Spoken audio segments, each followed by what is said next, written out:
The officer's hand gripped the woman's neck as she reached for his purse. "Step away from the vehicle," he barked, his voice sharp with authority.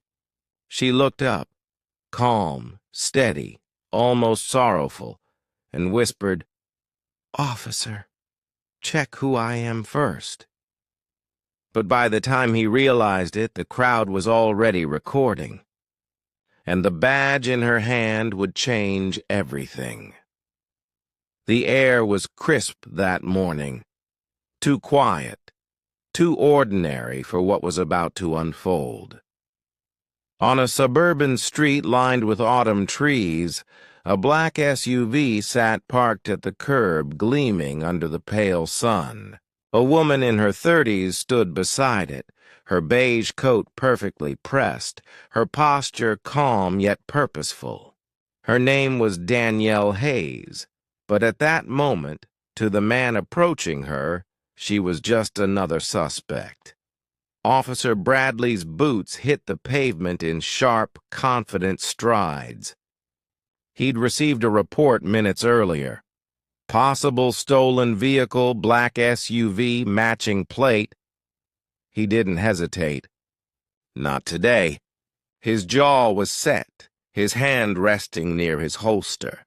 He was the kind of man who prided himself on being decisive even when he was wrong. "Ma'am, step away from the car," he ordered. Danielle turned, startled but polite. "Is there a problem, officer?" He didn't answer. Instead, he moved closer, scanning her car, her clothes, her skin, her calm composure, and drew conclusions that would soon haunt him. "I said step away from the vehicle," he repeated, louder now, as if volume could validate his suspicion. Neighbors began to notice. A few paused their morning walks, holding coffee cups midair. Someone started recording. Danielle's chest tightened, but she didn't move quickly. She'd been trained not to. Her years in Homeland Security had taught her that panic only fueled chaos. But she also knew that calmness, especially from a black woman in front of an angry officer, could be mistaken for defiance. "I need to see your license," he demanded. She reached slowly into her purse. His voice snapped again. "Hands where I can see them!" Her fingers froze. Her eyes met his. "Officer, I'm complying," she said softly. "But I think you should check who I am first." But he didn't hear her. Not really. He saw only a story he'd told himself before. Suspicious car, uncooperative driver, danger. And so, in front of half the street, he grabbed her arm, spun her toward the hood, and pressed her hands down. The world seemed to narrow, the sound of a distant siren, the murmur of onlookers, the trembling breath that escaped Danielle's lips. For a moment, she felt the sting of humiliation, the heat of disbelief. But underneath it, there was something else. Resolve. Danielle Hayes had spent 15 years serving a country that didn't always see her. She'd been stationed overseas, interrogated traffickers, dismantled networks that threatened lives. Her loyalty wasn't loud. It was deliberate, patient, precise. Every mission demanded calm under pressure, and she carried that discipline with her like armor. She still remembered the moment she got her badge. The director had placed it in her hand, saying, "This represents more than authority. It represents restraint." And now here she was, being restrained instead. As Bradley pinned her arm, the metal of her bracelet pressed into her skin. She could feel her pulse pounding beneath it. Around her, phones were out, voices whispered. A woman gasped. One bystander murmured, "She's not resisting," but no one stepped forward. The crowd watched, frozen between fear and fascination. Danielle inhaled slowly. She knew the protocol: stay silent, stay steady. Words wouldn't protect her. Proof would. "Ma'am, is this your vehicle?" The officer barked again. Her voice was steady, quiet. "Yes, officer. Registered under my name, Daniel Hayes." "Don't lie to me," he snapped. "This vehicle came up as stolen." Her heart skipped, but not from guilt. She knew what happened sometimes with cross-agency plates.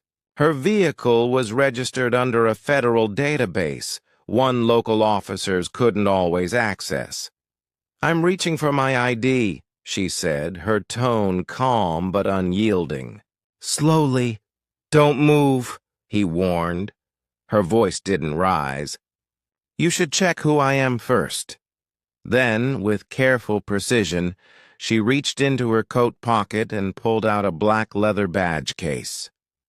She flipped it open, slowly, deliberately, revealing the silver emblem of Homeland Security. The officer froze. Time seemed to suspend. The crowd's murmurs ceased. Even the wind paused as his eyes widened, darting from her badge to her face. His grip loosened, his certainty cracked, and for the first time he looked truly at her. "Agent Hayes?" he stammered, disbelief bleeding into his voice. She didn't speak. She simply straightened her coat, brushed the dust from her sleeve, and looked him in the eye. Then she said the words that would echo across the internet hours later. "This is what happens when you forget that respect should come before suspicion." He stepped back, speechless, his face pale beneath the morning sun. The bystanders who had been silent moments before now began to murmur, some angry, some embarrassed, some ashamed. A woman nearby whispered, "She's Homeland Security." The phones kept recording. Danielle didn't seek vengeance. She didn't raise her voice. Her strength came from composure, the kind that silences chaos. She looked around, not to humiliate him, but to remind everyone watching that dignity was not a privilege. It was a right. She turned toward the officer once more. "I know your job is hard," she said quietly. "But next time, remember, justice starts with listening." Her words carried across the street, low but powerful. One man, still filming, whispered, "That line, that's gonna go viral." When the backup units arrived minutes later, the situation had already shifted. The commanding sergeant approached, confusion in his eyes as he saw Danielle's badge glinting in her hand. Bradley stood beside her, head bowed, his confidence gone. She didn't press charges.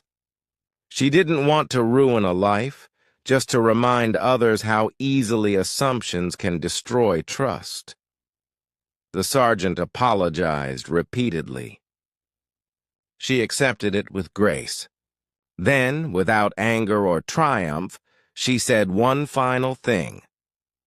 "We wear badges for different reasons. Mine protects the nation. Yours should protect its people." And with that, she stepped into her SUV, started the engine, and drove away, leaving behind silence heavy with reflection. Later that evening, the video surfaced online. Millions watched the confrontation unfold, watched the moment respect was demanded, not through rage, but through quiet truth. The comments poured in. Her calm saved her. That line, "respect before suspicion," hit me hard. We need more like her. Across the country, people shared her story not because of the confrontation, but because of what followed: grace, discipline, and unshakable integrity. In the days that followed, Officer Bradley requested a meeting. He wanted to apologize face to face. Danielle agreed. When they met, there was no anger in her eyes, only empathy. He said, "I judged before I understood." She replied, "Understanding is what turns a uniform into a protector." He nodded, humbled, realizing that true authority came not from power, but from restraint. And so her story became more than a headline. It became a reminder, a lesson whispered across dinner tables, classrooms, and precincts. Silent strength isn't weakness. Calm isn't surrender. Dignity, even under pressure, is the loudest form of power there is. Before leaving that meeting, she left him with one final line, one that would linger with him for years to come. We all serve something bigger than ourselves. The question is, do we serve it with fear or with respect? Respect isn't earned through authority. It's built through humanity. Danielle Hayes never raised her voice, yet her calm spoke louder than anger ever could. Wherever you're watching from, remember this: silent strength can change the course of a moment, a career, even a nation. If this story moved you, share it. Tell us